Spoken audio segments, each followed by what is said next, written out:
I'm here with Mitchel Baker of Mozilla Firefox. Mitchel, what brought you to this conference? Oh, I came because, the world has a lot of difficult problems to solve, and I'm always drawn to people who want to address them, like head on, and really talk about them and not avoid things. And I thought this conference was an opportunity to do that.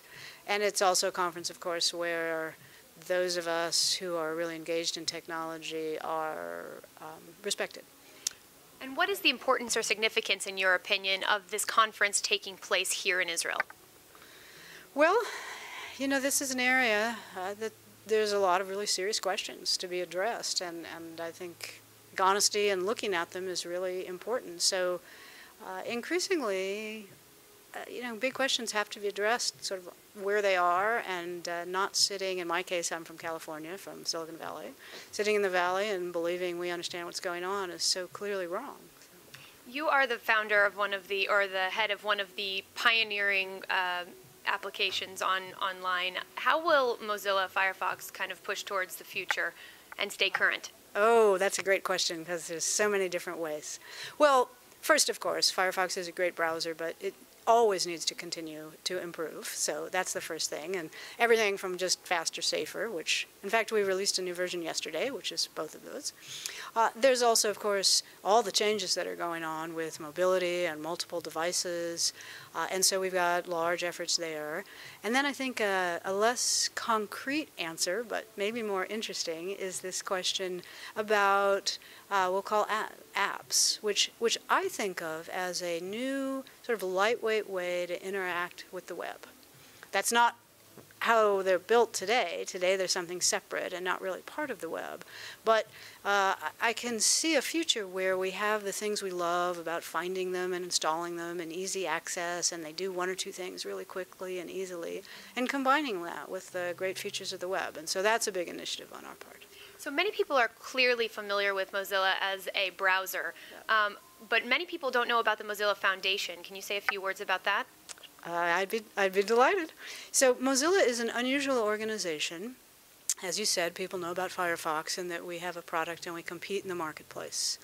And we try and be the best product out there and look and feel completely professional like all the competitors. But on the other hand, at our foundation, we are different. We're a public benefit organization, a nonprofit, and we build Firefox to make the internet better. Better meaning has some aspect of it that's focused entirely on individual empowerment and public benefit. What we build is a public resource.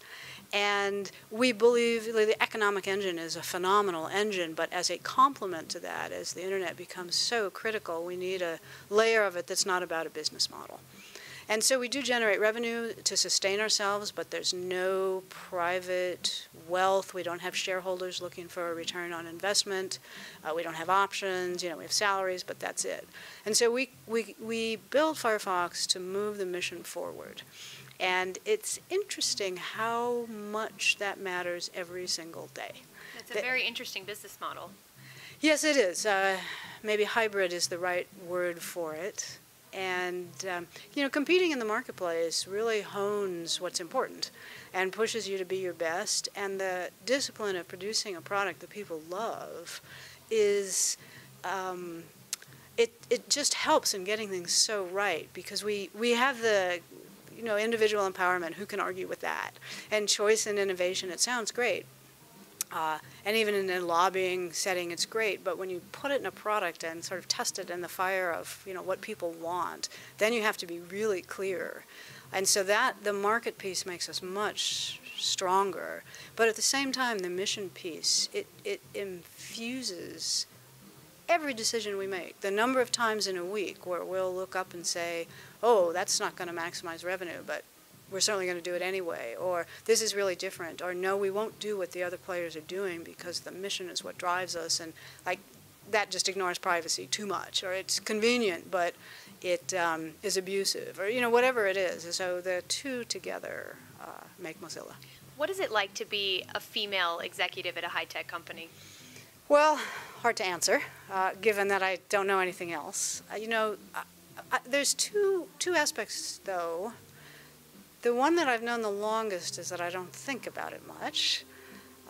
But at the same time, I'm almost always the only woman when a serious decision is made in the room, aside from one of our own board members, but when I go elsewhere. And so I don't know what the answer is, but I feel like I work much harder just from being of a different demographic and trying to understand and project, and that's the best I can figure out. If I could wake up and be male for a week, I guess I could answer it better.